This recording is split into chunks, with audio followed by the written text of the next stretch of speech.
राधा वल्लभ लाल की जय।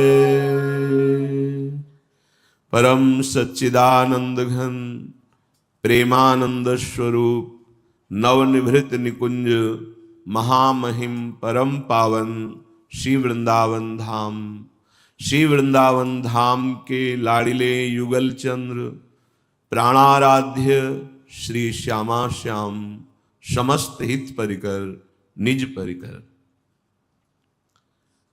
इस मन की ऐसी चाल है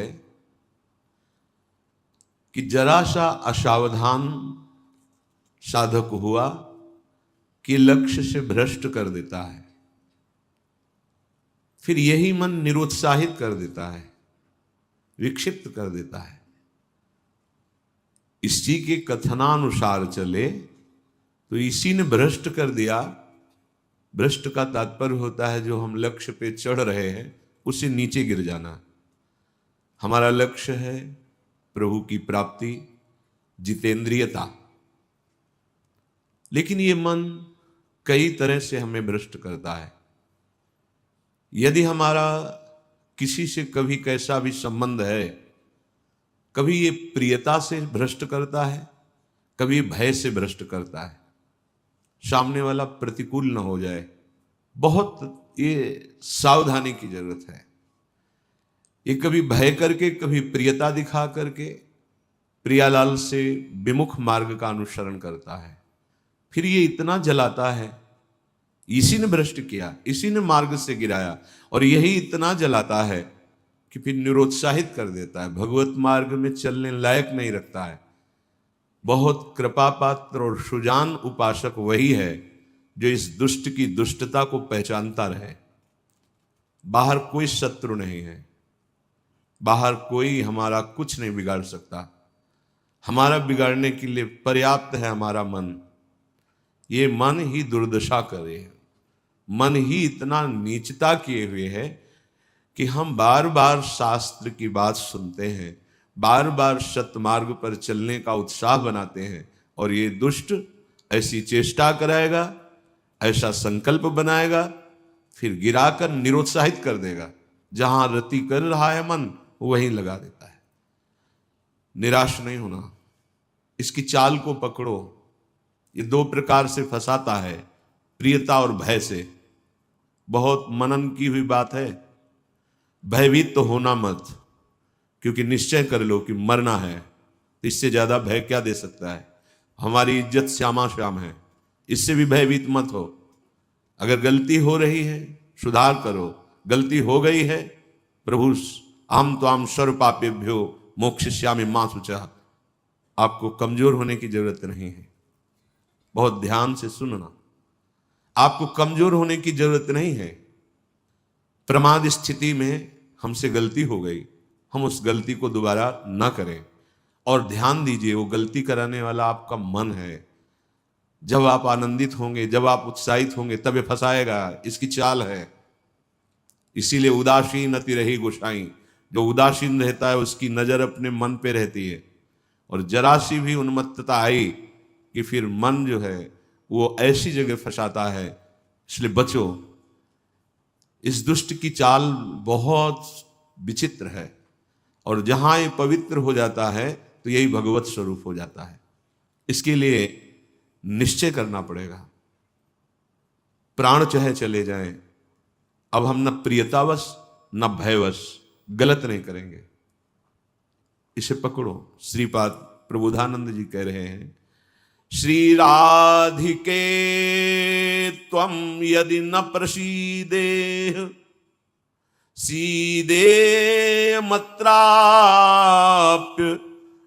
मुदि विजब्धी तदेश वृंदावन गात्मलोकः कृपा कटाक्षेण सदेक्षणीयः। यदि हम किशोरी जी को प्रसन्न नहीं कर पाए तो हम भारी कष्ट सहते हुए यहां शरीर छोड़ देंगे। श्रीपाद कह रहे, देखो भगवत प्राप्ति करनी है तो बात समझना होगा। हम ये अंदर की बात कह रहे हैं, बहुत अंदर की पढ़ी हुई बात कर रहे हैं, यहां के रजिस्टर की पढ़ी हुई बात कर रहे हैं। ये बहुत दुष्ट मन है, बहुत दुष्ट। पूरे जीवन इस पर विश्वास न करें। यहां की पढ़ी बात कह रहे हैं, हृदय की बात को कह रहे हैं, खूब सूक्ष्मता से चिंतन की हुई बात कर रहे हैं। भक्ति के आनंद का जहां उल्लास प्रकट होता है वहीं खसक जाता है, बचा के निकलता है और प्रियता या भय दिखा करके फंसा देता है। मत भयभीत होना, इससे बिगाड़ तुझे जो कुछ बिगाड़ना है। जो कुछ अब हो, अब गलत नहीं करेंगे, भयभीत मत होना। और प्रियता तो है ही नहीं, कौन प्यार करता है? प्रियता तो है ही नहीं। ये केवल प्रियता का भाव दिखाकर हमें परम प्रियाजू से विलग करना चाहता है। इतने बड़े महापुरुष जो ब्रह्मबोध संपन्न है, बहुत बड़ी स्थिति होती है ब्रह्मबोध, कोई साधारण बात नहीं है। वो जब इस प्रेम रस मार्ग का रसास्वादन वृंदावन रस का हुआ तो वो उनको थोड़ी जरूरत रह गई अब प्रेम की। ये हमारे लिए श्लोक लिखा हुआ है। महापुरुष जन जो अपने अनुभव वर्णन करते हैं वो हमारे लिए वर्णन करते हैं। कह रहे श्री राधिके त्वम यदि न प्रसीदे, यदि मैं आपको प्रसन्न नहीं कर पाया इस जीवन में, तो कह रहे हैं आप बहुत कष्ट सहते हुए पीड़ित चित्त के द्वारा मैं अपना देहावसान कर दूंगा, देह छोड़ दूंगा, पर आपसे विपरीत आचरण नहीं करूंगा। बस यहां रुकना होगा, यहां पकड़ो, यहां बैठा लो हृदय में बात। इतना बहिर्मुख हो चुका है उपासक कि वो पकड़ ही नहीं पाता है अपने अंदर की कमी को। वो अंदर ही अंदर वो खोखला करके, निराश करके बस केवल जीने में लगा देता है। खाया पिया सोया खेला कूदा, समय कट रहा है, बढ़िया है। नहीं भाई, ये बहुत दुष्ट है मन। बार बार इसलिए कह रहे इस पर कभी विश्वास न करो। जब तक शरीर का होश है तब तक सबसे बड़ा दुश्मन हमारा मन है, दूसरा कोई दुश्मन नहीं। इस दुश्मन को देखते रहिए। ये 5 ज्ञानेंद्रियों को साथ लेकर हर समय हमारे पतन का प्लान करता रहता है, पतन का संकल्प बनाता रहता है। ये बहुत नीच उतर गया है। इसे उच्च चढ़ाने के लिए जो नाम, जो मंत्र, जो आश्रय है, उसको इस कोटि से लेना होगा कि यदि आप प्रसन्न नहीं हुई लाडली जी, तो भयानक पीड़ा और कष्ट सहते हुए जानबूझकर हम अपना शरीर यहां छोड़ देंगे आपके धाम में, पर आपके विपरीत आचरण नहीं करेंगे। प्रतिकूलस्य वर्जनम। श्री वृंदावन में हमें आपका कृपा कटाक्ष चाहिए, आपका साक्षात्कार चाहिए, आपकी प्रसन्नता चाहिए। नहीं तो अपने जीवन को कष्टमय रखते हुए यहां प्राण त्याग देंगे। भाव समझो, जब इतना दृढ़ निश्चय हो जाएगा तो कोई हमें परास्त कर ही नहीं सकता। ये हमारा मन ही हमको परास्त करता है। एक बार नहीं, लाखों बार इसको देखा है। जहां भक्ति का आनंद उल्लसित हुआ ताए निकल पड़ा, क्योंकि देख रहा है असावधान है, इस समय ये आनंदित है, असावधान है, और वो कहीं प्रियता या भय दिखाकर फंसा देता है।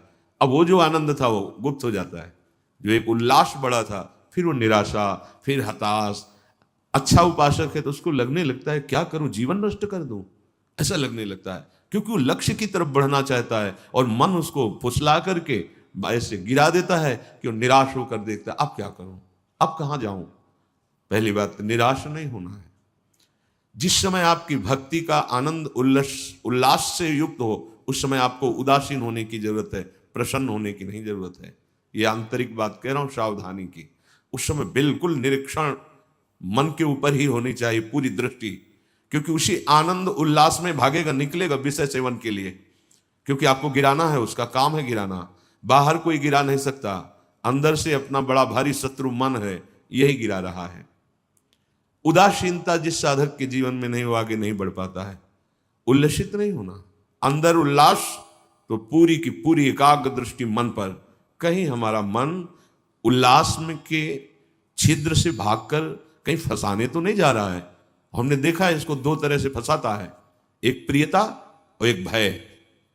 भय मान सम्मान, यश कीर्ति, लोक लज्जा, इसका, और प्रियता कि हमें बहुत प्यार करता है। 2 स्थिति में मन भागता है और साधक को गिरा देता है। तो साधक का निश्चय होना चाहिए कि अब या तो प्रियाजू की मुस्कान, नहीं तो प्राणों का समर्पण। अब सौदेबाजी मन से नहीं होगी। अब हम जलने के लिए तैयार हैं। अब हम सौदेबाजी नहीं करेंगे कि है मन प्रसन्न हो जाए तो भजन में सहयोग करेगा। ये नीच कभी नहीं करेगा सहयोग। इसको तो जलना ही होगा, बिना जलाए आगे नहीं बढ़ सकते। महापुरुषों ने कहा है कि यदि आप अपना जीवन प्रभु के चरणों में न्यौछावर करने के लिए तैयारी कर ली है, जैसा श्रीपाद कह रहे, ये न्यौछावर है कि या तो प्राण समर्पित कष्टपूर्वक हम शरीर, या फिर आप मुस्कुराओ, बीच में हम स्वीकार नहीं करेंगे इस मन की मनमानी आचरण। बहुत निकृष्ट है, बहुत रुलाया है, बहुत परास्त करता है, पूरा जीवन हो गया है इसको लगाते ही लगाते, तो इसको पढ़ पाए हैं कि हाँ है क्या चीज। बहुत नीच प्रवृत्ति है इसकी। एक क्षण तो ये वैराग्य की स्थिति में, एक क्षण में आपको लगेगा भगवत प्राप्ति की स्थिति, और एक क्षण में इतनी गंदी स्थिति पैदा कर देगा कि लगेगा अभी तक जीवन में कुछ हाथ ही नहीं आया। साधक की धज्जियां उड़ाता रहता है मन। और गुरु कृपा पात्र जो चाल इसकी समझ गया, हर चाल पे वही लगाम खींच दी, बच गया। नहीं, बहुत नीच प्रवृत्ति का है ये। अगर इसको समझ पाओगे तो आगे बढ़ पाओगे, नहीं तो निराशा पैदा करके भगवान से विमुख कर देता है। लाखों चलने वालों में कितनों को गिरा दिया, आगे बढ़ने लायक नहीं रखा।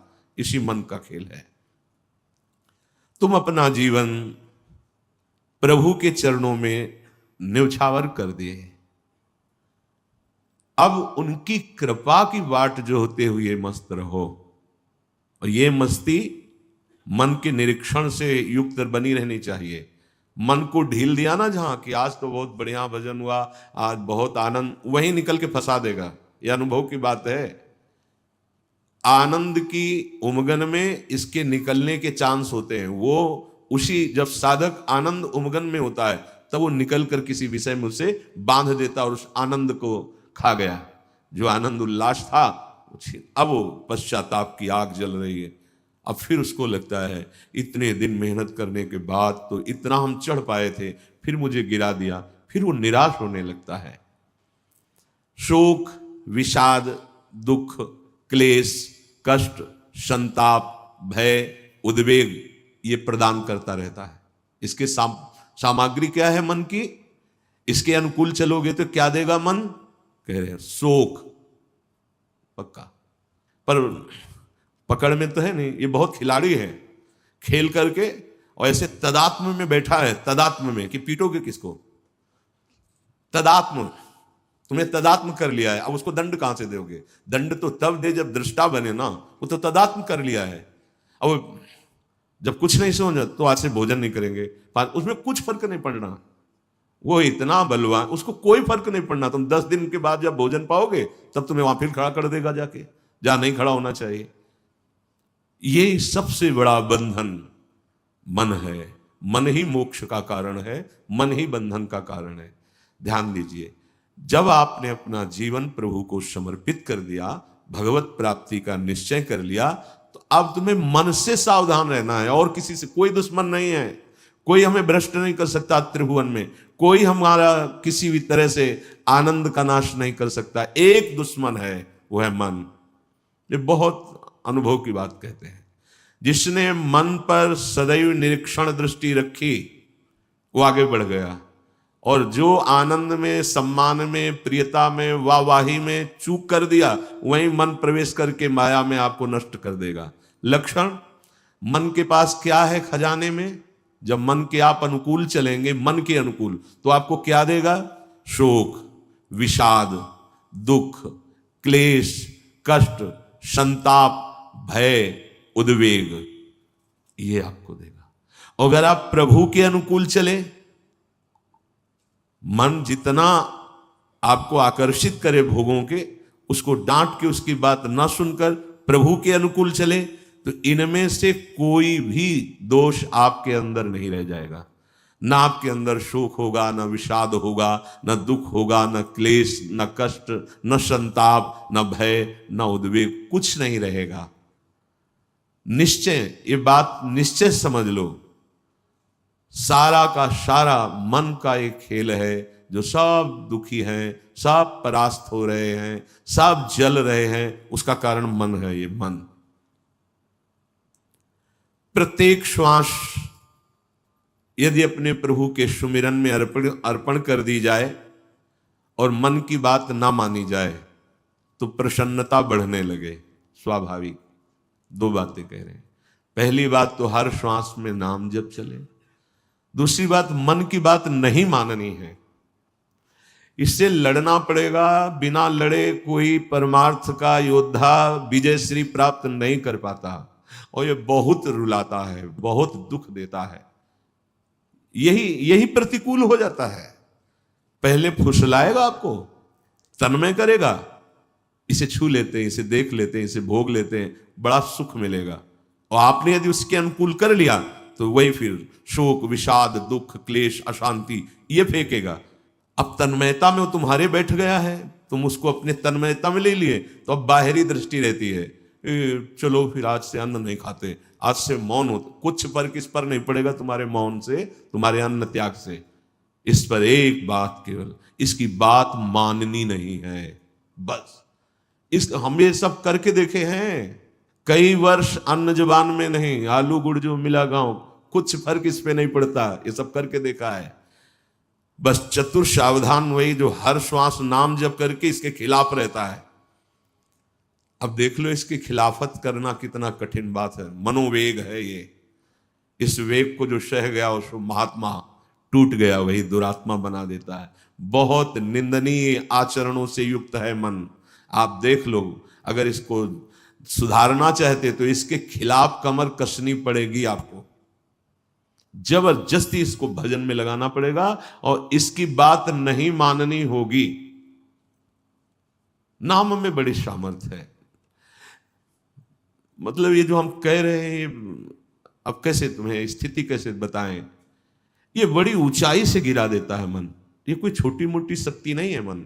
इंद्रियाणाम मनश्चास्मि, ये भगवत स्वरूप है। ऐसा खेल रचा गया है माया का, ऐसा रचना रची गई कि अगर इसका सपोर्ट ना करो तो जीना मुश्किल है। ध्यान देकर देखो, सारा खेल तो इसी के अंतर्गत, और सपोर्ट करो तो जीना मुश्किल है। अब निकलो इस खेल से, निकलो तो परम पद मिल जाएगा। बस जिसने नाम जपा, हरिराम व्यास जी एक पद में कहते हैं, नियंता पतितन को हरि नाम। यही हमारे अंदर कमी हो रही है, इसीलिए हम हार रहे हैं मन से। हम इन सब बाहरी बातों को कोई महत्व नहीं देते।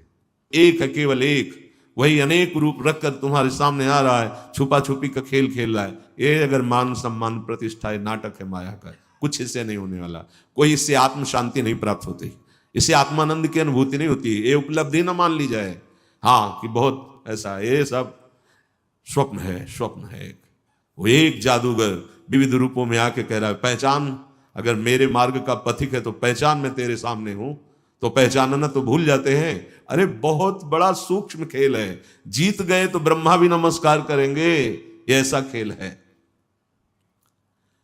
भगवत नाम में इतनी सामर्थ्य। हरिराम व्यास जी, नियंता पतितन को हरि नाम, उचरत ही मुंह कुचरत कलिको, खोज न राखत श्याम, नियंता पतितन को हरि नाम। यदि श्वास श्वास, दो बातें भी पीछे, बहुत ध्यान से सुनना। मन की बात नहीं माननी, इतनी सामर्थ्य आपको कहां से मिलेगी? बोले श्वास श्वास नाम जप करना होगा, इसी से विजय होगी। मन की बात नहीं माननी, वो हर समय विषय पेश करता रहता है। जैसे आप किसी होटल में बैठे हो तो पर्चा दे देते ना, आप बोलिए इसमें से क्या चाहिए, ऐसे हर समय पेश करता रहता है। पूरे त्रिभुवन में इसी का शासन चलता है, मन का। क्या चाहिए? आपने अगर किसी में भी दस्तखत कर दी और शास्त्र विरुद्ध आचरण है तो गिरा देगा आपको। बहुत होश में, बहुत होश में। वो होश तब माना जाएगा जब हर श्वास आपका नाम चल रहा है। जिव ही नाम आपकी जिह्वा में हर श्वास चलेगा तो मुंह कुचरत कलि को, ये जो कलि अभद्र वर्णत सहस, ये कामादिक दोष, इन सबके मुंह को कुचरता है हरि नाम। इसलिए और साधनों में प्रीति हो जाएगी, नाम जपने में नहीं होगी। और नाम जपने में हो गई तो आप जीत जाएंगे, जीत जाएंगे। हरस हरि नाम जपत जय। नाम आनंद प्रदान करते हुए आपको बचाता रहेगा, मन की चाल दिखाता रहेगा, उससे कैसे बचना ये युक्ति बताता रहेगा। खोज न राखत श्याम, फिर श्याम सुंदर की खोज नहीं करनी पड़ेगी। नाम चल रहा है ना, यही अब तुम धोखे में नहीं डाल सकते। किसी सूझ वाली आंख ने पहचान की, कण कण में झांकी भगवान की, मेरा प्रीतम सब रूपों में है। ये नाम आपको अनुभव कराएगा। नाम जप नहीं है तो कुछ नहीं होने वाला। बातें बनाने से माया का पर्दा नहीं हट जाएगा। बहुत विचित्र है, बहुत विचित्र। अच्छे अच्छे त्राहिमाम बोल देते हैं इस मन के आगे। हिमालय को उठा लेना सहज है, लेकिन मन को अधीन करना सहज नहीं है। नाम भगवान में इतनी सामर्थ्य है, वो तुम्हें सामर्थ्य देंगे कि तुम मन को अधीन कर सकते हो। कर तुम अकर तुम अन्यथा कर तुम, सर्व सामर्थ्यशाली भगवान को अधीन करने वाला नाम है नाम। ये ऐसा नाम है, इसे कोई भी चुरा नहीं सकता। चोर मध्य या मित्र ब्रह्म गुरु दारा सुत आराम। चोरों के बीच में भी हो तो चुरा नहीं सकता नाम को। कोई मित्र हो तो हिस्सेदारी इसमें नहीं कर सकता। ब्रह्म स्वरूप होते हुए भी तुम जो दुख में डूब रहे हो, उसका कारण है कि नाम नहीं। गुरुदेव कृपा करके तुम्हें नाम दिए हैं, नाम जप में तुम्हारी प्रीति नहीं, इसलिए दुर्दशा है। मूर्तिमान ब्रह्म मूर्तिमान गुरुदेव कृपा समुद्र है, पर अगर नाम जप नहीं है तो आप सुख का अनुभव नहीं करेंगे। तो नाम ऐसी वस्तु है कि जो चाहे चोरों के बीच, ये चोर ही है काम क्रोध लोभ मोह मद मत्सर, और चाहे मित्र के बीच में हो, ये नाम आपको सुरक्षित रखेगा। कोई भी आपको मित्रता के द्वारा नहीं फंसा सकता, ना कोई ठगी कर सकता है इस नाम की। ये ब्रह्म स्वरूप है, ये गुरु स्वरूप है। और जैसे गृहस्थी में हर सुख पुत्र पत्नी आदि के द्वारा प्राप्त होता है, जिसने नाम को अपना सब कुछ मान लिया तो नाम सर्व सुख दाता है, उसको फिर किसी और की जरूरत नहीं रहती। जैसे घर परिवार में आदमी आता है, बच्चों के साथ हंसता खेलता है, उसे सुख मिलता है, नाना प्रकार की गृह सामग्री देखकर हर्षित होता है। उपासक के हृदय में सर्व सुख प्रदान करता है नाम। नाम नाम ही उसे पुत्र की तरह दुलार करता है, नाम ही पिता की तरह पालन करता है, नाम ही अद्भुत शांति प्रदान करता है। अघवंतन हरि बोलत ही भगवंत दियो निज धाम। चाहे जितना बड़ा कोई पापी हो, यदि हरि नाम उच्चारण करता है तो भगवान के धाम को प्राप्त होता है। पर बस ध्यान देना है, दो बातें, मन की माननी नहीं है और नाम छोड़ना नहीं है। अगर नाम जब कर रहे हो, ये अनुभव की बात कह रहा हूं, इसलिए कोई प्रश्न की गुंजाइश नहीं। और मन के अनुसार तुम आचरण करोगे और नाम जब भी कर रहे हो तो भी आनंद का अनुभव नहीं होगा। आगे चल के कल्याण हो मंगल हो, इसमें हमें कोई संशय नहीं है, लेकिन वर्तमान में तुम जलोगे नाम जपते हुए भी। यदि मन के अनुसार चलोगे तो तुम्हें भगवदानंद का अनुभव कभी नहीं हो पाएगा। शरीर छूटने के बाद भगवान जैसे अजामिल को परम पद, वो बात अलग है, लेकिन वर्तमान में जीवन मुक्तता और आनंद का अनुभव मन की बात न मानने से होगा। ये जो मन हमें गलत सलाह दे रहा है, ये जो मन हमें भोगों में फंसा रहा है, आप चाहे जितना प्रयास करें, ये आनंद का अनुभव नहीं होने देगा। छाती की बात कहते हैं, किसी के पढ़े लिखे समझाने की बात नहीं, यहां की बात। अगर विषय सेवन मन के अनुसार हो रहा है तो साधन होने पर भी भगवदानंद का अनुभव नहीं होगा, नाम जपने पर भी भगवदानंद का अनुभव नहीं होगा। ये रोकना होगा। धर्म विरुद्ध आचरण के लिए मन जो हमें सलाह देता है, नहीं मानना होगा। हरिपद पंकज छत्र छाह बिन मिटे न दुख रवि घाम। नियंता पति तन को हरि नाम। हरि के चरणारविंद का आश्रय, मुख में नाम, मनमानी आचरण पर शासन, फिर ये संसार की धूप उसको लगती नहीं है। फिर दैहिक दैविक भौतिक कोई भी ताप उसे स्पर्श नहीं करता है। जो हमें आनंद अनुभूति स्थिति प्राप्त होनी चाहिए वो स्थिति नहीं है। बिना स्थिति के बातों से माया पर विजय प्राप्त नहीं की जा सकती। इसलिए नाम जिह्वा से और बुद्धि एकदम सावधान होकर मन की हर चेष्टा पर निरीक्षण। मंगल में भगवान ऐसा विधान बनाएंगे कि आप सर्वदा सुखी और प्रसन्न रहेंगे यदि आप ऐसे चलेंगे। भगवान हमारे विचारों को देखते रहते हैं। ध्यान से सुनना, तुम जो विचार अंदर कर रहे हो वो भगवान देख रहे हैं। जब भगवान देखते हैं कि इसकी आशा का विषय संसार है, मैं नहीं हूं, तब बाहरी हमारी क्रियाएं भक्ति की हो रही हैं, आशा संसार की है, तो भगवदानंद का अनुभव नहीं हो रहा है, हाथ में विफलता लगती है। बिल्कुल अक्षरशः ऐसा ही है। बहुत गुस्सा लगती है मन पर, बहुत गुस्सा कभी कभी लगती है कि ये साधकों को नष्ट करने के लिए हर समय जाल बुनता रहता है। जैसे मकड़ी जाल बुनती है ऐसे ही बुनता रहता है जाल, और ये खुद जलता है, खुद परेशान होता है, खुद बंधन युक्त होता है। यही बड़ा विचित्र खेल इस मन का, बड़ा विचित्र। महीना 2 महीना हो तो लड़ ले, पूरे जीवन लड़ना तभी परम पद प्राप्त होता है। पूरे जीवन जरा सी चूक होती फंसा देता है, निराश कर देता है, उदास कर देता है।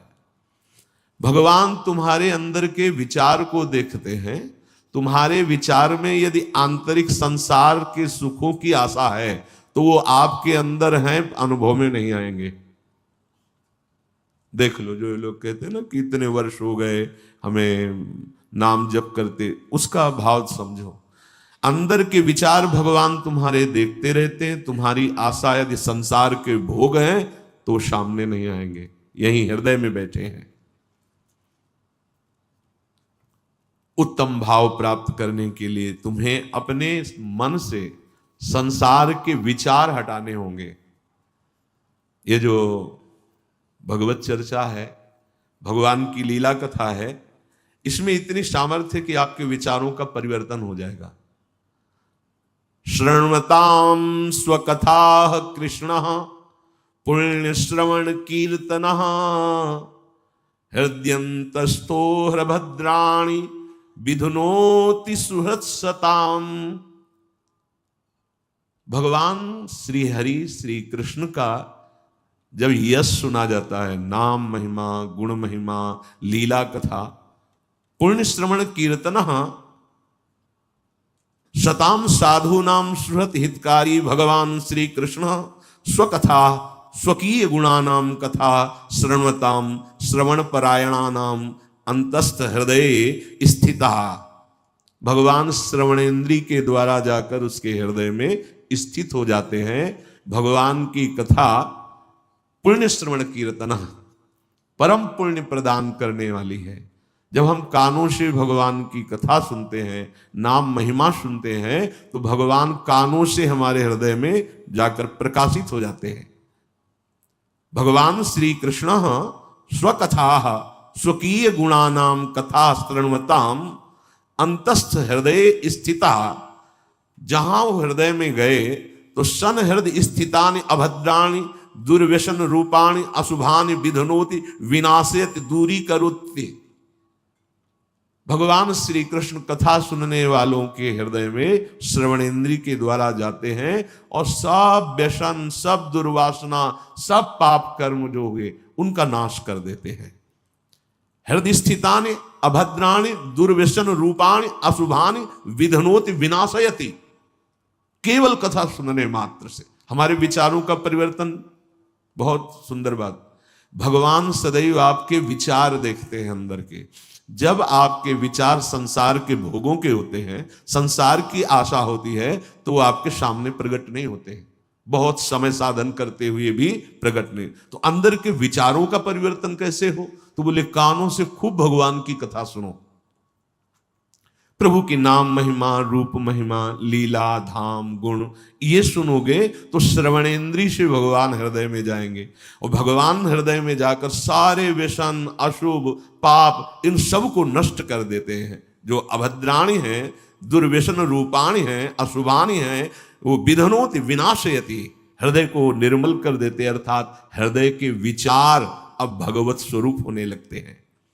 पिबन्ति ये भगवत आत्मनः सताम कथामृतं श्रवणपुटेषु संभृतं पुनन्ति ते विषय विदूषिताशयम् ब्रजन्ति तच्चरण सरोरुहान्तिकम्। ये जना सताम भक्तानां मुखात्, जो जन सदैव भक्तों के मुख से भगवता श्री कृष्ण कथामृतम कथासुधम श्रवण पुटेषु, जो जन भगवान के प्रेमी भक्तों के मुख से भगवान की महिमा चर्चा सुनते रहते हैं, तो ते विषय दूषित आशयम, विषय ही विशेषेण दूषितम मलिनीकृतम, अर्थात जो मन हमारा सदैव विषय चिंतन करते हुए मलिन हो गया था, जहां हम भगवान के प्रेमी भक्तों के मुख से चर्चा सुनी तो भगवान उसके हृदय की वासनाएं नष्ट कर देते हैं। कथा का बहुत बड़ा प्रभाव है। धुंधकारी ने कोई और साधना नहीं की थी, केवल 7 दिन एकाग्र चित्त होकर श्रीमद् भागवत की कथा सुनी तो पार्षद स्वरूप होकर के विमान में बैठकर गोकर्ण जी के सामने भगवत धाम को गया। रत्नावती जी ने और कोई साधना नहीं की थी, केवल भगवत चर्चा सुनी। प्रभाव से उनको नाभाजी महाराज ने भक्त भूप कहा है। ऐसा त्याग महारानी होते हुए, सम्माननीय होते हुए मुंडन करा के बैठ गई संतों की सभा में, कोई भय नहीं। भगवत कथा विषय वासनाओं से मलिन अंतःकरण को बहुत जल्दी शुद्ध करती है और हरि के चरण कमलों का अनुभव होने लगता है कि प्रभु के श्री चरणारविंद हृदय में विराजमान है। धर्मः स्वनुष्ठितः पुंसाम विश्वक्षेन कथासु यः नोत्पादयेद यदि रतिम श्रम एव हि केवलम। यदि आप बहुत से सब साधन करते हैं और भगवान की कथा सुनने में, सत्संग सुनने में आपकी रुचि नहीं है, तो यहां कह रहे हैं कि मानो आपको जितने भी साधन धर्मानुष्ठान किया उसका कोई फल नहीं मिला, आप बड़े अच्छी साधना कर रहे। ये तो अनुभव की भी बात है। एकांत में साधन करते हुए साधक में बहुत से ऐसे दोष होते हैं जिनको नहीं त्याग कर पाता, वो सत्संग से ही दूर होते हैं। जब सत्संग में हम बैठते हैं तो सत्संग मानो दर्पण की तरह हमें दिखाता है कि हमारे अंदर कौन कौन से दोष हैं, और फिर त्याग करने की युक्तियां भी सत्संग से ही प्राप्त होती है। इसीलिए सिद्ध महापुरुष भी, जिनकी जड़ चेतन ग्रंथि का भेदन हो गया है, आत्मा राम है, वो भी भगवत चर्चा करते और सुनते रहते हैं। भली भांति साधना का अनुष्ठान, धर्म का अनुष्ठान किया, पर आपको भगवत चर्चा सत्संग सुनने में रुचि नहीं, तो बोले आपके जो साधन आदि के फल हैं वो केवल श्रम ही श्रम है, आपको कोई लाभ नहीं मिला। स्वधर्म का फल है, साधना का फल है कि भगवत चर्चा में आपकी प्रीति हो जाए। बावरसो रस में फिरे खोजत नेह की बात, कोई प्रभु की चर्चा सुना दे, कोई सत्संग सुना दे। बड़ा अहोभाग्य होता है जब सत्संग में रति, भगवत चर्चा में रति हो, अन्यथा साधना बड़ी नीरसता है। ये इसलिए कहते हैं कि इसी मार्ग में चले हैं, वर्षों चलते चलते मन नीरस हो जाता है। सत्संग में एक नया उत्साह, भगवत चर्चा में एक नई जीवनी शक्ति मिलती है, भगवान की तरफ चलने का नया उत्साह मिलता है। नहीं तो आगे चलकर फिर साधक राग द्वेष में फंस जाता है, निंदा स्तुति करने लगता है, अपने में श्रेष्ठ भाव, दूसरे में हे भाव, और वो सत मार्ग से गिर जाता है। सत्संग ही एक है जो हमारे दोषों का दर्शन कराकर ऐसी युक्तियां जिससे दोष त्याग हो और भगवत चरणारविंद में प्रीति हो। नात्यंतिकम विगणयन्त्यपि ते प्रसादम किम त्वन्यदर्पित भयम भुव उन्नयैस्ते। येंग त्वदंग शरणा भवतः कथाया कीर्तन तीर्थ यशसः कुशला रसज्ञा। जिन्होंने पवित्र कीर्त भगवान की कथा सुनने में रुचि कर ली, बड़ी जल्दी कल्याण हो जाता है, बहुत जल्दी मंगल हो जाता है। बस विश्वास कर ले। इसमें खास बात होती है कि आप सत्संग सुन रहे हैं तो आपको ये विश्वास हो जाना चाहिए कि मेरा परम कल्याण निश्चित है। अगर परम कल्याण ना होना होता तो मुझे सत्संग सुनने को ना मिलता, मुझे वृंदावन आने को ना मिलता, मुझे भगवत चर्चा सुनने का सौभाग्य न मिलता। जिन्होंने कीर्तनी पवित्र यश वाले भगवान की मंगलमयी कथाओं के सुनने का व्यसन बना लिया है, देखो सनक सनंदन सनातन सनत कुमार, इनको कौन सी जानकारी की जरूरत है, लेकिन ये हर समय कभी नाम जप में हरिशरणम हरिशरणम, और कभी 3 श्रोता बन जाते हैं और 1 वक्ता बन जाते हैं। कैलाश पर्वत पर 60,000 योजन का वट वृक्ष है। 1 योजन का मतलब 4 कोस होता है। 60,000 योजन, 6 ऋतुएं उस वृक्ष के नीचे हैं, अलग अलग डालों के नीचे अलग अलग ऋतु का प्रभाव। और देवाधिदेव महादेव कथा कह रहे हैं, भगवती अम्बा बैठकर सुन रही है। बोलो इनको क्या जरूरत है। समस्त साधनों का सार भगवत कथा रस में हमारी आसक्ति हो जाए, व्यसन बन जाए, तो हमारे विचार बदल जाएं। कभी एकांत में बैठकर भागवत का स्वाध्याय, भगवान के जो भागवत में 10वें स्कंद की लीलाएं हैं उनका रसास्वादन, निकुंज लीला रस में प्रवेश पाना तो बहुत ऊंची बात है। जैसे श्रीमद चतुराशी जी, 42 लीला, केलीमाल जी, महावाणी जी, ये अद्भुत रस है। अगर वहां प्रवेश नहीं हो रहा तो आप 5 अध्याय भागवत के उठाइए, 10वें स्कंद के, और भगवान की लीलाओं के पढ़िए। आप देखिए आपका हृदय बहुत जल्दी पवित्र हो जाएगा।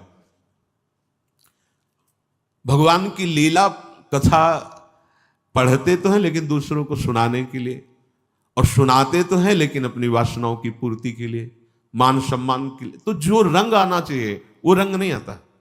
नहीं तो बड़ा आश्चर्य की बात, सीधे 7 दिन में भगवत प्राप्ति। ऐसा पापी जो प्रेत योनि को प्राप्त है धंधकारी, सीधे भगवत कथा सुनने मात्र से। जो प्रभु की कथाओं का स्वाद लग गया है जिनको, बहुत से ऐसे भाग्यशाली जन हैं, अगर उनको सत्संग न मिले तो उनको जीना मुश्किल लगे कि अब हमारा जीवन किस कार्य का। बड़े भाग्यशाली। और ये पक्का देखा गया, अगर सत्संग नहीं जीवन में तो बहुत सी ऐसी साधना को नष्ट करने वाली बातें देखी गई जिनके निवारण का कोई उपाय नहीं है बिना सत्संग के। सत्संग हर समय एक जांच करवाता रहता है हृदय की, एक नवीन उत्साह देता रहता है। तो कोवा भगवतस्तस्य पुण्य श्लोके कर्मणः शुद्धि कामोन शृणुयात् द्यशः कलिमलापहम। कौन ऐसा उपासक होगा जो भगवत प्राप्ति करना चाहता है पर वो भगवान की चर्चा से प्रीति नहीं करता, सत्संग सुनने की इच्छा नहीं रखता। जो भगवान के यश का श्रवण नहीं करता है तो कोई भी कर्म कर ले, हृदय निर्वासनिक नहीं होता है। ये भगवान की चर्चा से ही होता है। देखो कर्म करने में तो बड़े प्रवीण मथुरा के ब्राह्मण थे, लेकिन उनकी पत्नियां केवल कृष्ण चर्चा सुनती थी। उसी का प्रभाव हुआ कि वो भगवान का साक्षात्कार पाई, और वो कर्मकांडी ब्राह्मण जन एक झलक भी भगवान की नहीं पाए। तो कौन ऐसा उपासक होगा जो कलिमलहारी भगवान के यश का श्रवण न करना चाहे। भगवान के यश का जो ही शब्द हमारे कानों में पहुंचता है तो प्रविष्टा कर्ण रंध्रेण स्वानाम भाव सरोरुहम धुनोति समलम कृष्ण सलिलस्य यथा शरद। प्रभु श्री कृष्ण की महिमा, हरि नाम की महिमा जब हमारे कानों में पड़ती है तो जैसे बड़े बड़े तीर्थों का उगाहन, यज्ञ, शास्त्र स्वाध्याय, दान पुण्य, इनसे हृदय पवित्र होने की भावना होती, पाप नष्ट होने। तो उनमें इतनी सामर्थ्य नहीं जितने सत्संग के शब्द पवित्र करते हैं। भगवान तीर्थानि व्रतानि यज्ञ छंदांसी ऐसा वर्णन करते हैं कि ये सब वैसा पावन नहीं कर सकते जैसा सत्संग करता है। कानों में जब शब्द पहुंचते हैं भगवान की महिमा के, तो जैसे शरद ऋतु जल के मैल को दूर कर देती है, वैसे मन का मैल सत्संग के शब्दों से दूर हो जाता है। तो हम कानों से भगवान की चर्चा सुनेंगे तो हमारे हृदय के जो विचार हैं वो पवित्र हो जाएंगे। जब तक हृदय के विचार पवित्र नहीं होते तो हृदय में रहते हुए भी प्रभु अनुभव में नहीं आते, आनंद का अनुभव नहीं होता। तो तुम नित्य सच्चिदानंद भगवान के नाम का जप और उनकी चर्चा और हृदय उनको समर्पित, तीन बातें यहां कह रहे हैं।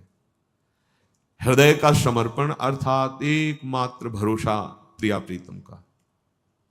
कानों से चर्चा सुनने का नशा बनाओ। जब चार साधक बैठो तो भगवत चर्चा करो, बहुत लाभ मिलेगा। भगवान भी कहते हैं बोधयंता परस्परम कथयन्ति च माम नित्यम तुष्यन्ति च रमन्ति च। परस्पर बैठकर भगवत चर्चा करने से बहुत जल्दी भगवत प्रीति जागृत होती है।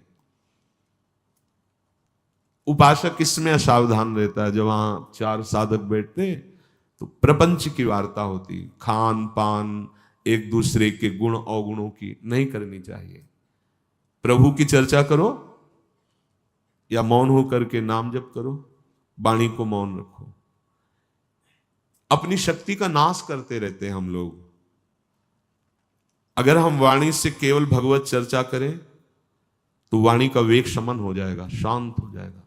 नेत्रों से उचित दर्शन करें भगवत भाव, नेत्रों का वेग शांत हो जाएगा। जबान जो बोलना और स्वाद लेना, दो इंद्रिय है इसमें। अगर हम केवल भगवत प्रसाद पाएं तो ये स्वाद की वेग वृत्ति शांत हो जाएगी। केवल वाणी से भगवत चर्चा, भगवान नाम, तो वाणी का वेग शमन हो जाएगा। और जब हमारे विचार पवित्र हो जाएंगे तो जनेंद्रिय का वेग शांत हो जाएगा।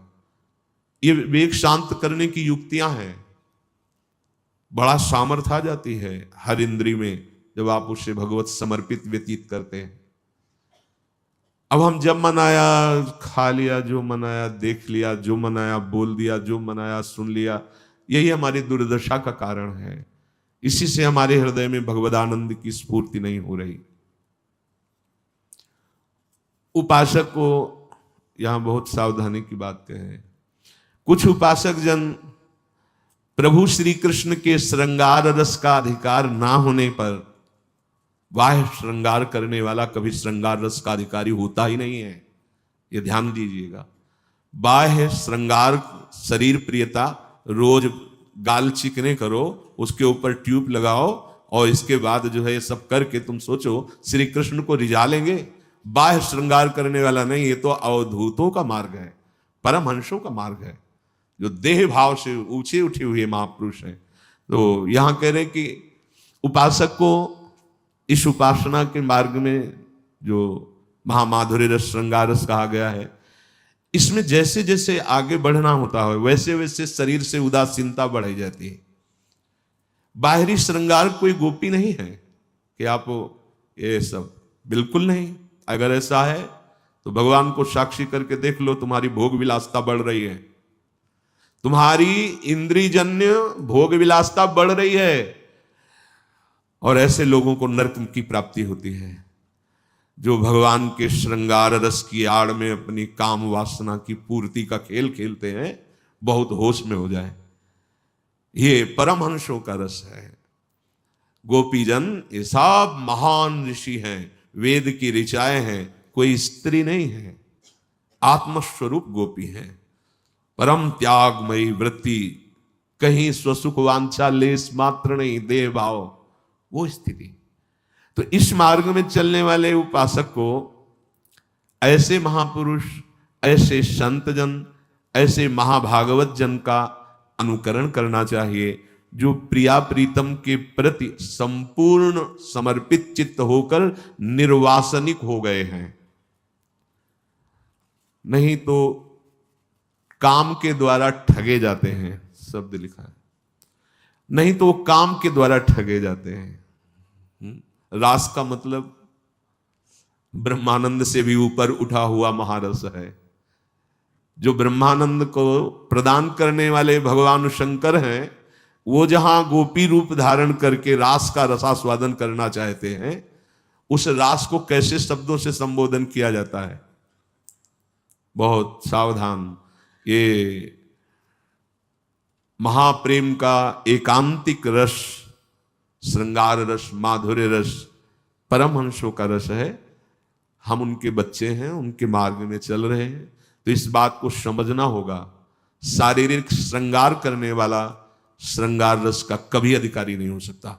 शारीरिक श्रृंगार बनावट नहीं।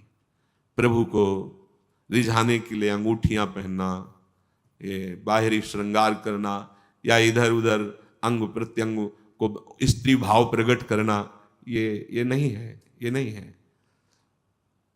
बाहरी स्त्री वे श्रृंगार करने से यदि श्री कृष्ण मिलते तो माताओं बहनों को तो जरूर मिल जाते प्रभु ना, क्योंकि उनका तो सब स्वाभाविक शरीर वैसा ही है। ये बनावटी वेश श्रृंगार से श्री कृष्ण प्रसन्न नहीं होते।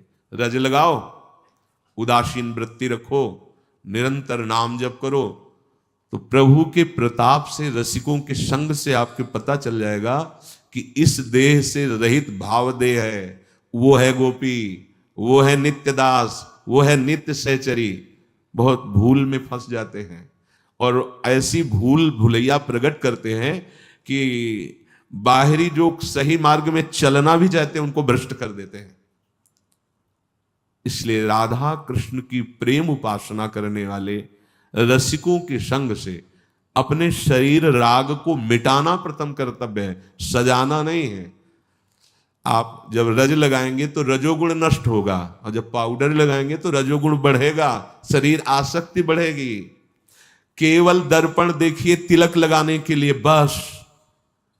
इसको बार बार मत देखिए, ये नारकी गति प्रदान करने वाला है, इसका राग दुर्गति प्रदान करने वाला है, ये तुम नहीं हो। इसको सजाने से श्री कृष्ण नहीं मिलते हैं।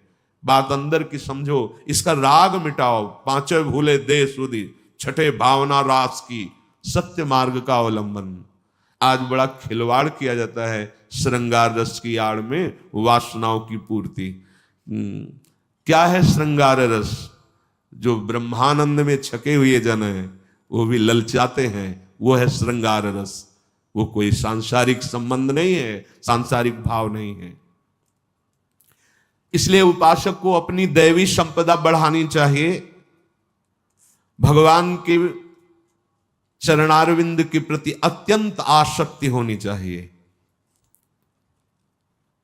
जितने पाप ताप वासनाएं हैं सब भगवान के चरणों के चिंतन से भस्म हो जाती हैं। तब वो शाश्वत शांति को प्राप्त हुआ, जहां न किसी तरह के पतन का भय रह गया है, ना कोई भोग वासना है। तब पद पद पर वो देखता है अपने प्रीतम श्री कृष्ण को, चाहे वो दास हो, चाहे वो गोपी हो, चाहे वो सखी हो। इस त्रिभुवन की माया जनित विलासिता से बिना ऊपर उठे एक कोई भाव, ऐसा फिर नाटक रह जाता है। सेवक जी महाराज ने सेवक वाणी में कहा है कि अपने को सखी कहता आप गात, अपने को सखी। शरीर की कोई सखी है क्या? अरे इससे बिल्कुल राग रहित होना है। ये भगवत प्राप्ति के लिए सत्संग है, इससे राग रहित होना है। ये कोई ना सखा है, ना सखी है, ना गोपी है। ये पांच भौतिक माटी का शरीर है, इसमें रह करके आसक्ति इसकी त्याग दो और भाव देह की प्राप्ति करो। भगवत राज्य में इस शरीर का प्रवेश नहीं है। इस शरीर के राग का त्याग करके जो भाव देह प्राप्त होता है उससे उसमें प्रवेश। अभी सारा खेल इसी शरीर में हो रहा है, बहुत सावधान। प्रभु श्री कृष्ण सबके प्रीतम हैं, आत्मा की भी आत्मा है, परम पति हैं। चाहे जिस भाव से भजन करो वो वैसे ही स्वीकार कर लेते हैं। प्रभु मेरे दोस्त हैं, प्रभु मेरे पुत्र हैं, प्रभु मेरे पति हैं, जैसा भाव करें। और वो तो इतने कृपालु हैं कि आप जैसा भाव कर रहे हो वैसे ही अनुभव में भी आने लगेगा। मतलब सर्वाश्चर्यमयी बात है कि नामदेव जी का जो प्रादुर्भाव हुआ वो सीधे भगवान से ही हुआ है। उनकी जो माँ थी, तो एक बार उन्होंने अपने पिताजी के वचनों से ये निश्चय कर लिया कि हमारे पति विठल भगवान श्री कृष्णचंद्र जो है, बस जब उनके हृदय में भावना हुई संतान की, तो जो नामदेव जी महाराज आए प्रभु से ही आए। कौन सा ऐसा कार्य है जो प्रभु के संकल्प से नहीं हो सकता? अनंत ब्रह्मांडों का सृजन हो सकता है। परम प्रीतम भाव किया तो नामदेव जी गर्भ में आ गए। उनके जो नाना जी थे उन्होंने कहा, बेटी तो कभी हम सोच भी नहीं सकते थे कि ऐसे महाभागवत घर में तुम्हारा जन्म हुआ और तुम ऐसे दोष से युक्त हो गए। तो उनका पिताजी कैसा दोष? तो उन्होंने कहा, गर्भ कैसे? लोग इधर उधर बात। उनका आपने कहा था कि प्रभु आपके पति है, सत्य इनको साक्षी करके कहते हैं, ये इन्हीं की कृपा से। जैसे हम भाव करते हैं भगवान ठीक वैसा हमें अनुभव कराते हैं, पर सीधा भाव प्रभु से। इतने महान नाम जापक, नाम महिमा प्रकाशित करने वाले नामदेव जी हुए, उनका चरित्र आप देखो। भगवान है, हमारे सब हैं, चाहे जिस भाव से, पर वो भाव उच्च कोटि का होता है, देह भाव नहीं होता। जैसे उनके गर्भ में नामदेव जी आए तो कोई लौकिक क्रिया से थोड़ी आए, सत्य संकल्प प्रभु, जिनके एक संकल्प मात्र से अनंत ब्रह्मांडों का सृजन होता है। उनके लिए कोई खास बात हुई क्या? है एक गर्भ रह जाना कोई खास बात है? जैसे महाप्रभु चैतन्य देव परम प्रियतम प्रभु श्री कृष्ण प्रेम में उन्मत्त। अब अगर उनके चरणों का आश्रय लेकर उनके बताए मार्ग पे चले तो वैसे ही भाव आया। कितने से महापुरुष थे, महाप्रभु चैतन्य देव के चरण आसक्त, जो उसी रस की तरफ आगे बढ़े। तो भाव जब तक आचार्यों वाला हृदय में नहीं आता है, तब तक मन की दुर्बलता बनी रहती है, और मन की दुर्बलता होने पर वो भगवत आड़ में वासनाओं का खेल खेलने लगता है। इसलिए इस प्रेम मार्ग में आने वाले उपासक को मन और इंद्रियों के गंदे खेल से पूर्णतया, बिल्कुल, अगर इसको आप बनाए रखेंगे तो कोई आपके अंदर भाव, ना तो दास्य भाव आएगा, ना आपके अंदर गोपी भाव आएगा, ना आपके अंदर सहचरी भाव आएगा। भगवान का आश्रय लेकर गंदे कार्यों को ये साबित करना कि श्रृंगार रस है, बहुत दुर्गति होती है ऐसे लोगों की। और प्रायः हम सावधान ना होने के कारण ऐसी गलतियों के शिकार हो जाते हैं। तो भगवान श्री कृष्ण, तो आप श्री कृष्ण हैं, आप में सामर्थ्य है। श्री कृष्ण जब खेल रहे हैं तो परमहंस सुखदेव जी गा रहे हैं उस खेल को, और कह रहे कैसे खेल रहे? बोले स्व प्रतिबिंब विभ्रम, जैसे बालक अपने प्रतिबिंब के साथ खेलता है। गोपी नाम च तत्पति नाम सर्वे सामेव च, वो गोपियों की आत्मा है, उनके पतियों की आत्मा है। आप क्या हैं? आप क्या हैं? उपासक कहीं भगवत आड़ में वासनाओं का खेल न खेलने लगे, बहुत दुर्गति होगी। हां, गलत है, भगवत आश्रय लिए निकलना चाहते तो मार्ग है, लेकिन भगवत लीला का आरोप करते हुए गंदे आचरण करना, यह पक्की दुर्गति की पहचान है।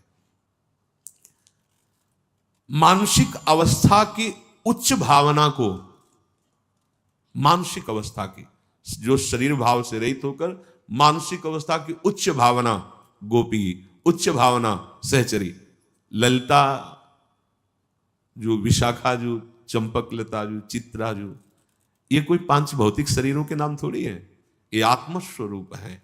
बनता पुरुष भाव मिट जाए, सेवे ललितादिक के भाई। तो अपने जैसे वृंदावन उपासक, ब्रजरस उपासक, तो हम उस रस को इसलिए नहीं प्राप्त कर पाते हैं कि पहली बात तो रसिक महापुरुषों की आज्ञा के अनुसार नहीं चलते, दूसरी बात इसे हम खिलवाड़ में ले लेते हैं। स्त्री पुरुष के परस्पर आकर्षण को हम रास शब्द से संबोधन करने लगते हैं। जहां चरम अवस्था का वैराग्य है, वहां भोग वासनाओं की क्रीड़ाओं को, उसकी आड़, तो सर्वनाश का खेल है ये।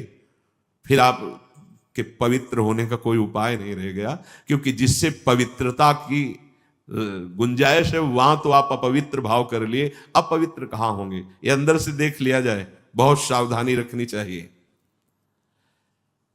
विषय का चिंतन करने वाला, मानसिक स्थिति भोगों में रखने वाला, जो भावदेह का परिचय ही नहीं पाए हैं, वो ऐसे उच्च कोटि के भाव, क्या दशा है जिनके हृदय में गोपी भाव स्फुरित हुआ। देखो उनकी दशाएं पढ़कर, देखो जिनके अंदर प्रीतम भाव प्रकट हुआ है श्री कृष्ण के लिए, उनकी दशा देखो। जब मीरा जी का ब्याह होकर के प्रगट में ऐसा, तो उन्होंने राणा जी से यही प्रार्थना की थी कि मेरा तन, मेरा मन, मेरा जीवन मेरे गिरधर हैं, तुमसे एकांत में कह रही हूं, केवल लोक व्यवहार के लिए ऐसा हुआ है, आप ये समझ लें कि मेरा सर्वस्व। उसी दिन से शिष्यता स्वीकार की थी, बड़े भाग्यशाली। उन्होंने कहा एकांत में आप हमारी गुरु होंगी, हमारा आपका व्यवहार गुरु शिष्य जैसा होगा, व्यवहार में आप ऐसा पत्नी वाला व्यवहार, वो खान पान व्यवहार, लेकिन एकांत में आप हमारे गुरु स्वरूप। कैसी ऊंची स्थिति है। कहीं किंचन मात्र शरीर सुख की लालसा और गोपी भाव या सहचरी भाव या नित्य सखा भाव बहुत दूर की बात है। जब तक देह भाव का त्याग नहीं होता तब तक भगवत भाव का प्रादुर्भाव नहीं होता। बिना भगवत, जैसे हम कहते हैं कि प्रिया प्रीतम एक क्षण के लिए भी कभी विलग नहीं होते, तो इस देह से थोड़ी, भाव देह से। छिन छिन विहरत संग, इस देह से थोड़ी, भाव में छिन छिन विहरत संग, छिन छिन निरखत प्रेम भरी, भाव देह। जरा कभी विचार करके देखो कि अभी स्थिति कहां है। केवल शरीर में स्थिति, खान पान, इंद्रिय विलास, हमें जाना कहां है। इन तीनों देह से परे भाव देह का अनुभव। व्यासुवन प्रसाद देह मानुषी गढ़े चित। सच्ची न बोलने की इच्छा होती, न कुछ पाने की इच्छा होती है, न कुछ जानने की इच्छा होती है। इच्छाओं का नाश हो जाता है, बस एकमात्र एकांत शांत अपने लाडली लाल के चिंतन में। अब अपनी स्थिति कहाँ है। रोज सत्संग सुनते हैं पर हमारी देह में ही स्थिति रहती। कभी 1 मिनट ऐसे 24 घंटे में है जिस समय आप देह भाव से रहित होते हैं। 1 मिनट केवल आप निर्णय करके बताइए, 24 घंटे में कभी 1 मिनट देह भाव से रहित हो कि आप जागृत हैं पर आपको शुद्ध नहीं है। तृपितन मानत नयन कुंजरंध अवलोकितन, या सुख कहत बनैन। बहुत बहुत हम लोग नीचे हैं, अभी बहुत नीचे हैं हम, बहुत अभी देह भाव में विचरण कर रहे हैं। जिधर देखो उधर देह भाव का तांडव हो रहा है। ये परमानंद का मार्ग है, निर्विकार, किसी भी तरह की कोई आकांक्षा जा नहीं है। तो इसलिए भगवत चिंतन इतना बढ़ाओ कि अंदर कोई भी सांसारिक चिंतन का भाव ही न रह जाए। पूर्व में जो तुमसे गलती हो गई, अब उसके लिए तुम्हें चिंता नहीं करनी। आज से सावधान हो जाओ। अगर ये गलती होती रही आगे तो भगवदानंद का अनुभव नहीं होगा। यह हम अंदर की बात कहते हैं, भगवदानंद का अनुभव नहीं होता। और उसके अनुभव के बिना ये सब बातें जितनी लिखा पढ़ी और सुन रहे हो ना, ये सब यहां से निकल जाएंगी। तुम्हारा विश्राम स्थल भोग ही होगा। बहुत व्यथित होकर हम बोल रहे हैं क्योंकि समय नहीं रह गया है। एक एक श्वास कम होती चली जा रही है। हमें श्री जी चाहिए, जैसे श्रीपाद ने पहले श्लोक में कहा, या तो आपकी प्रसन्नता, नहीं तो भारी कष्ट सहते हुए हम प्राण त्यागेंगे आपके लिए। हम कोई सुख स्वीकार नहीं करेंगे, यह निश्चय करना पड़ेगा। तुम्हारे द्वारा जो पीछे इसी जन्म में पाप हो गए हैं, गलतियां हो गई हैं, आप बिल्कुल निश्चिंत हो जाओ। भगवान पीछे की बात को ध्यान नहीं देते। बहुत सुंदर बात। वो वर्तमान की स्थिति को देखते हैं। जीत गए हम, यही बात सुनकर के जीत गए। पीछे की बात जो अभी सेकंड के पीछे जितना है, अब आप उससे निश्चिंत हो जाओ। भगवान पीछे की बात को ध्यान नहीं देते, वे देखते हैं वर्तमान की स्थिति को। इस समय यदि तुम्हारा मन भगवत प्राप्ति की चाह से युक्त हो गया है और तुम इस समय भगवत चिंतन कर रहे हो, भगवान की मधुर स्मृति में डूब रहे हो, तो निश्चित तुम्हें भगवत प्राप्ति हो जाएगी। पीछे के लिए बिल्कुल चिंता नहीं करनी, पर आगे अब वो पुनरावृत्ति नहीं होनी चाहिए। ऐसा नहीं है कि आप बार बार प्रायश्चित के रूप में कि अवलोन नशानी, फिर की अवलोन नशानी, फिर नहीं ठीक रहेगा, फिर बात नहीं बनेगी। पुराने पापों की तुम्हें अब चिंता नहीं करनी, वर्तमान में भगवत चिंतन परायण रहना है। जैसे सूर्योदय होते ही अमावस्या का घोर अंधकार नष्ट हो जाता है, ऐसे ही वर्तमान में जिसने भजन करना सीख लिया वो समस्त पाप राशि को भस्म कर देता है। वर्तमान में प्रभु की कृपा है। अब हमें जितना वर्तमान समय मिला है इसे भगवत चिंतन में लगाना है। चलत चितवत दिवस जागत सुपन सोवत रात, हृदय ते वह श्याम मूर्ति छिन्न इत उत जात। चल रहे हैं, बैठे हैं, खा रहे हैं, पी रहे हैं, कैसी भी परिस्थिति है, प्राण प्रीतम का चिंतन है, उनकी रूप माधुरी नेत्रों में, हृदय में है। देखो क्या कभी ऐसा आता है कि आपके भाव देश में प्रिया प्रीतम मुस्कुरा रहे हैं, भ्रकुटी संचालन कर रहे हैं, आपसे कुछ कह रहे हैं, सुना आपने? कभी देखा उनकी तरफ? तो किसकी उपासना कर रहे हैं, क्या कर रहे हैं? आप सोचो। कभी एकांत में उनसे बातचीत हुई, कभी देखा उनकी भ्रकुटी की तरफ, उनके नेत्रों की तरफ देखा, कभी उनकी मंद मुस्कान देखी? तो फिर तड़पो ना। किसके लिए हम वृंदावन वास कर रहे हैं? किसके लिए हम परमार्थ में हैं? हमें रोना क्यों नहीं आ रहा है? हमें तड़पना क्यों नहीं आ रहा है? हम राजी क्यों हैं? हम इस जीवन से संतुष्ट क्यों हैं? ये बात समझो। बहुत लंबी लंबी प्रवचन की बातों से नहीं होता है। एकांत में कभी बैठ करके रोना आया कि ये भी दिन गया, आप हो और दिखाई नहीं दे रहे, तो क्या जो आपको साधन चाहिए करवा लीजिए ना। मेरे में सामर्थ्य नहीं है प्रभु, आप करवा लीजिए। एक बावरापन चढ़ना चाहिए भगवत प्राप्ति के लिए, एक बावरापन चढ़ना, एक असहनशीलता बढ़नी चाहिए। हम राजी हो रहे खा पी के, रोज समय जा रहा नहीं है जीवन में। अब समय आप लोग समझ नहीं पा रहे, ये माया केवल भुलावे में डाल के हमारे समय को नष्ट कर रही। समय खत्म हुआ, शरीर छूटा, फिर हमारे हाथ में नहीं कुछ रह जाएगा। अभी है, वर्तमान में जितना समय है, कभी एकांत में बैठकर भावना करो। स्थूल प्रगट सेवा, स्थूल प्रगट साधना का फल है मानसिक सेवा में प्रवेश होना। कभी सोचा मानसिक सेवा? भाव में कभी बैठिए, 5 मिनट बैठिए, जैसे बने वैसे उनको भाव में लाइए। देखिए, युगल सरकार को देखने की चेष्टा कीजिए। श्री चरणों से लेकर के मोर मुकुट चंद्रिका तक पहुंचिए, फिर वहां से श्री चरणों तक आइए। जैसा भाव बने वैसी सेवा 5 मिनट ही शुरू कीजिए। मानसिक सेवा 5 मिनट ही। आंख मूंदने पर अंधकार दिखाई दे रहा हो तो भी उसी अंधकार में भावना करो। आने लगेंगे, वो आने लगेंगे, बड़े कृपालु हैं। हाँ, अगर आप भावना करेंगे ना, बुलाएंगे ना, तो आ जाएंगे वो। हमारी सामर्थ्य तो नहीं है कि हम ध्यान कर सके, लेकिन जब आप भावना करोगे कि प्रभु पधारो, हम आपकी सेवा में जीवन समर्पित करना चाहते हैं, तो आप हमारे मानस पटल तो झलकने लगेंगे। देखो कितनी सुंदर प्रभु की बंसी है, कैसे अधरों पे धारण किए हुए हैं। बंसी बजाते हुए नेत्र श्री किशोरी जी की तरफ है। किशोरी जी कैसे मंद मुस्कुराती हुई प्रीतम की तरफ देख रहे हैं। कितना सुंदर निकुंज है। भावना में आइए। अगर ऐसे भावना में डूबने लगे ना, तो सब सुख गौड़ हो जाएंगे, कुछ अच्छा नहीं लगेगा। बस यही लगेगा कोई हमसे बोले ना, कोई मिले ना, रात दिन इनके इसी चिंतन में डूबे रहे।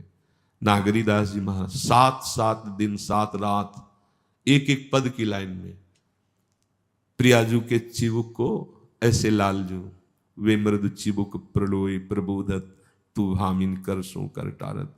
वो 7 दिन 7 रात से बिहारी देव जी महाराज दतून कर रहे हैं। 3 दिन 3 रात व्यतीत हो गए, वो दतून ऐसे ही। भाई जी महाराज कलम लेके बैठे, 20-20 घंटे ऐसे कलम लिए बैठे। ये स्थिति तभी आती है जब मानस में प्रभु का प्रादुर्भाव हो। अभी कहाँ हैं अपने लोग? अपने को साधु मानते हैं, तपस्वी मानते हैं, साधक मानते हैं, है कहाँ? स्थिति कहाँ है? जरा देखो, जरा देखो।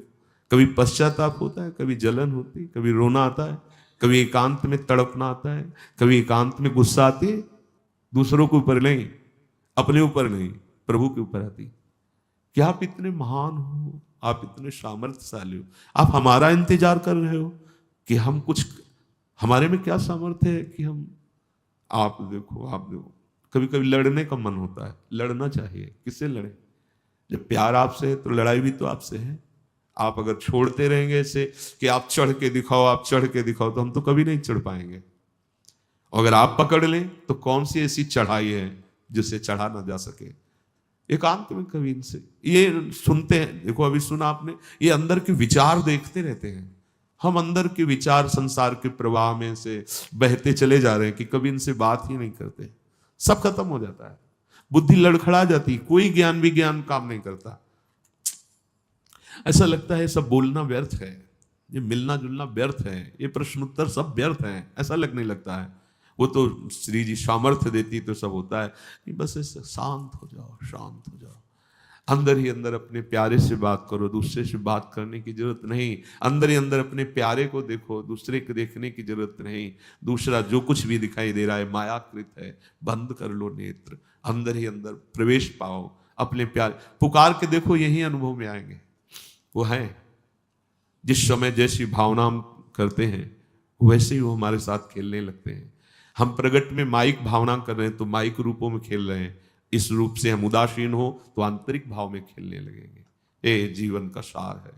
अब भगवत प्राप्ति, केवल भगवत प्राप्ति होनी चाहिए, दूसरी किसी बात से हमें राजी नहीं होना है। और फिर हम वहीं आ गए जहां से प्रारंभ कर रहे थे, इस दुष्ट मन की चाल को देखते रहना, ये आपको संतोष प्रदान करने के लिए विषय देगा, आप भोगना नहीं, नहीं तो यही मन आपको ऐसी परिस्थिति में फंसा देगा। इसलिए निरंतर नाम जप और अपने चित्त चोर को चित्त में देखने की चेष्टा करो। आप अभ्यास करना आज से, कभी एकांत 5 मिनट कहीं भी निकाल लेना, कमरे में, यमुना किनारे, जहां भी आपको मिले, और उनको बुलाना, आवत सी वृषभानु दुलारी, आओ प्यारी जी। हमारी तो क्या सामर्थ्य, प्यारोढ़ क्षमते ने अच्छी शुकादी नाम ते ध्यानगम, जहां बड़े बड़े महापुरुषों की क्षमता नहीं, वहां हम अपना ध्यान आप पे लगा सके। आप आओ, हमारे ध्यान में आओ, सच्ची मानो ना, देखना आप भाव से पुकारोगे ना तो भावोत्सवेन भजताम रस कांदन, प्रिया प्रीतम नहीं रुक पाएंगे, बहुत प्रेमी है वो। और मानस पटल पर आना शुरू हो गया, बस हमारी बात बन गई, बात बन गई। वो आते हैं, आप केवल पुकारिए, तो बाहरी पुकार नहीं सुनते, ये आंतरिक पुकार सुनते हैं। बुरी सखी यमुना किनारे बैठे चिल्ला चिल्ला के इसलिए रोती रहती थी, बिन रोए किन पाया प्रेम प्यारा मीत। आप अपने को खाली पर क्यों नहीं महसूस हो रहा, अशांति क्यों महसूस नहीं हो रही, जलन क्यों नहीं हो रही है, हम संतुष्ट क्यों हैं, हम राजी क्यों हैं?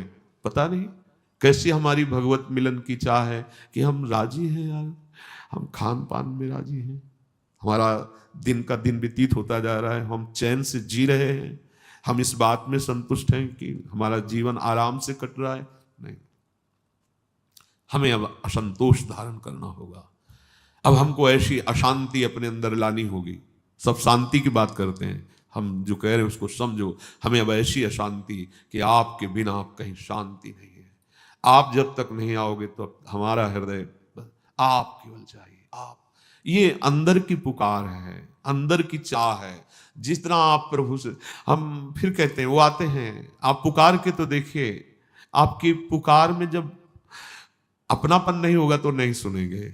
अगर उनके सिवा कोई, तो देखा है बहुत, वो बहुत प्यार करने वाले हैं, आप केवल पुकारिए भर के वो आ जाएंगे। पर और कोई नहीं होना चाहिए उस पुकार के समय, कोई आश्रय, कोई संबंध, कोई अपनापन, फिर नहीं सुनेंगे वो।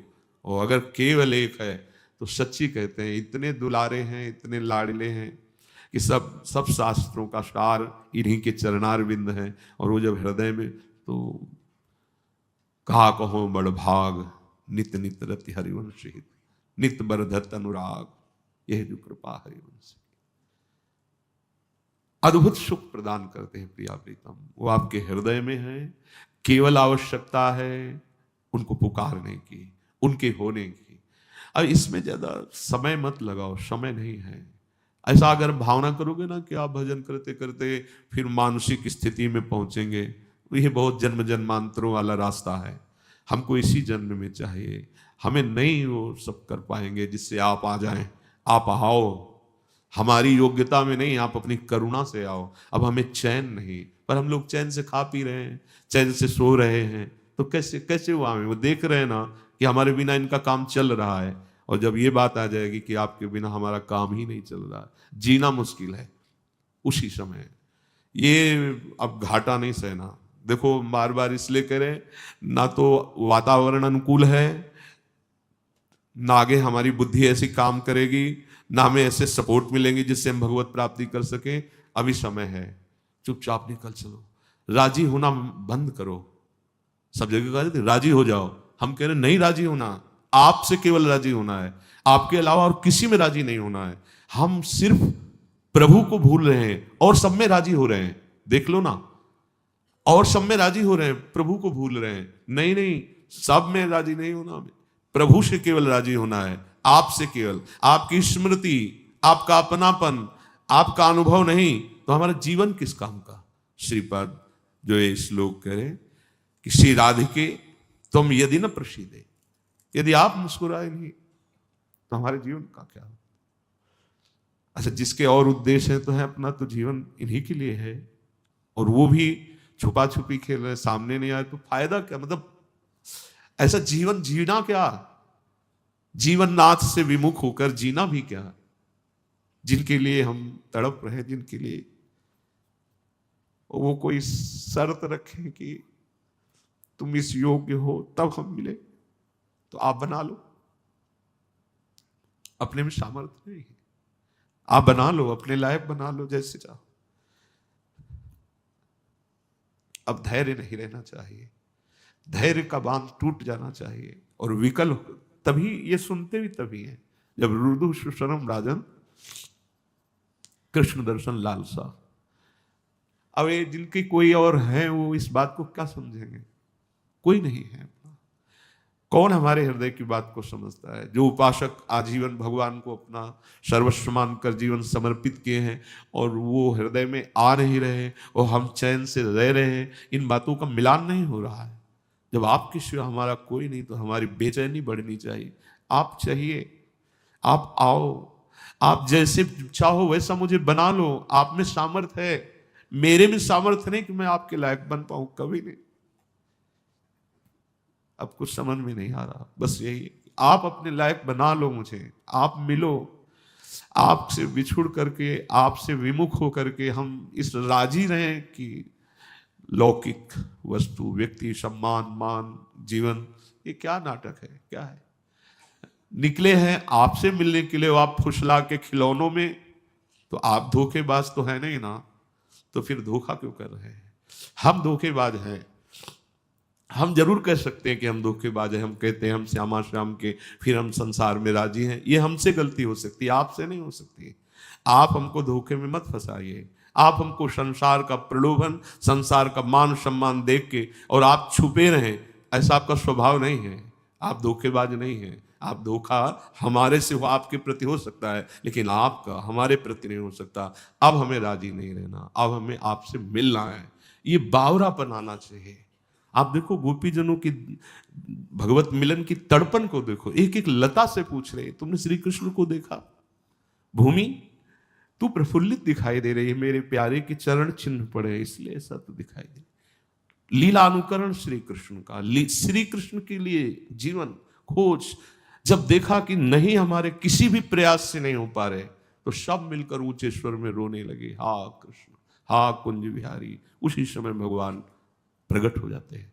हम हृदय में पुकारें प्रभु को। अब हमारे पास समय नहीं है, आप लोग अच्छे से समझ लो, समय नहीं है, बहुत कम समय है, कुछ नहीं। ये जितना कुछ, ये भुलावा केवल भगवत प्राप्ति में बाधा के लिए है।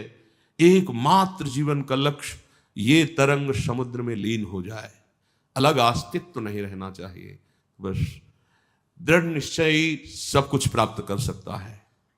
अब सच्ची कहते हैं जब बुद्धि इधर होती तो ज्ञान विज्ञान सब खत्म हो जाता है। बस एक बात रहती कि एकांत तो बैठ के रोते रहो, कोई सुनने वाला नहीं। कहां जाए, किससे बात करे, कौन हमें हमारे प्रभु से मिला दे, कोई नहीं। वो एक ऐसी हृदय की स्थिति होती, कुछ समझ में नहीं आता। तन मन के बिछुरे नहीं, चाह बढ़े दिन रहे, कबहू संजोग न माने। एक केवल कोल्हू के बैल की तरह हमारी एक दिनचर्या चल रही है। हमारे अंदर कोई चाह नहीं, कोई रुदन नहीं, कोई व्याकुलता नहीं, कोई विरह नहीं। तो हमारा जीवन क्या जीवन है, क्या जीवन है? समय से खा लिया, सो लिया, जग लिया, फिर वही दिनचर्या। फिर तो अंदर क्या हो रहा है? अंदर क्या, अंदर हम उनके लिए कहाँ तड़प रहे हैं, कहाँ व्याकुलता है? तो बहुत सावधान है। निरंतर भगवत चिंतन और राजी होना बंद कीजिए। हम प्रभु की बात अंदर की उनकी कमजोरी बता रहे हैं। तुम जहां राजी हो इसलिए वो चुपके से छुपे हुए तुम्हें देख रहे हैं।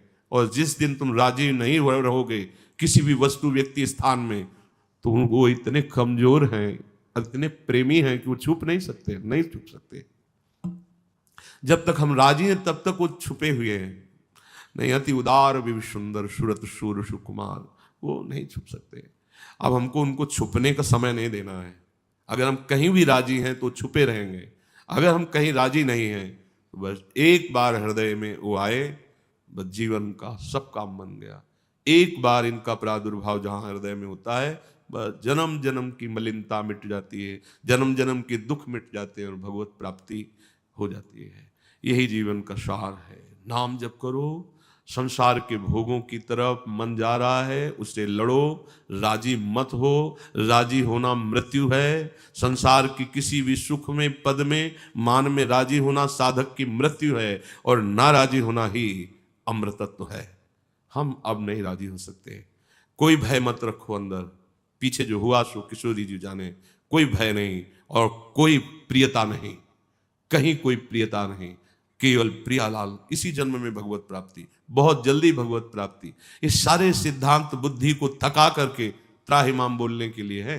जितने शास्त्री दौड़ भाग सिद्धांत है ना, वो इसी के लिए, हार गया, अब हार गया, अब मेरे बस की नहीं रही। बस यहां से शुरू होता है प्रेम मार्ग, आत्मसमर्पण। वो श्री जी की कृपा से आप देख लो आत्मसमर्पण कितना है आपका।